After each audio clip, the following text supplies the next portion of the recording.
It's a lot of tension in Durham tonight as the public school board there holds a special meeting. They're addressing the pay disputes we've been telling you about, disputes that have led to bus driver shortages, a lot of protests, even forced about 12 schools to close down. CBS 17's Greg Funderburg is live for us tonight. And Greg, did the board ever come to a decision tonight? Well, Rod, they did not come to a decision on this issue. They did meet well over 5 hours, and it came with a heated discussion, leaving many employees still demanding a pay raise. One by one, Durham public school employees made their voices heard. During a financial crisis of your creation is unacceptable, and now that it is exposed, it stops today. I feel it is unfair to place our employees in a position to choose an option that is only in the best interest of you. So here are the two options on the table for classified employees.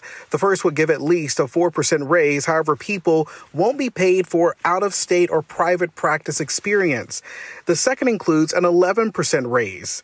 Under this option, some of those classified employees would still receive less money than they were told in January, and employees aren't happy with the options. You guys here on the panel, whoever, have not gave me a red penny from DPS's salary in the last 8 years.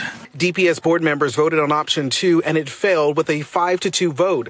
The board moved on to option 1 and finally voted to table this discussion until February 8th. It's a move that left many employees with lots of questions. So confusing. It's sad. We have just lost 5 hours of our time. You know, we've been here from the get-go.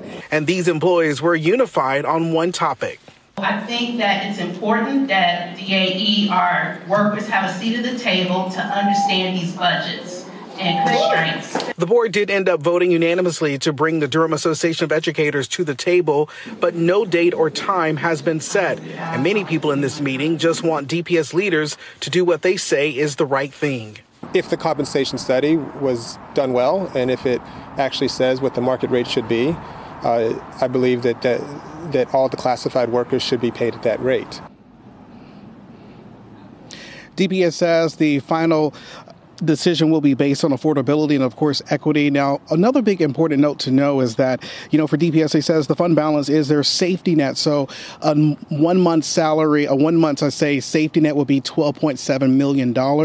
They say right now they have a projected safety net of $6.4 million.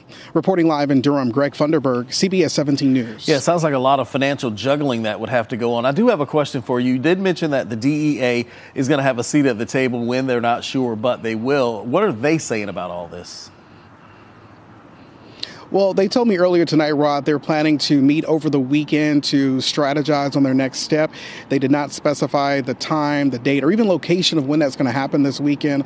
Of course, we'll continue to follow that and bring you the latest for you right here on CBS 17. Yep, far from over. All right, Greg Funderburg live for us tonight. Greg, thank you.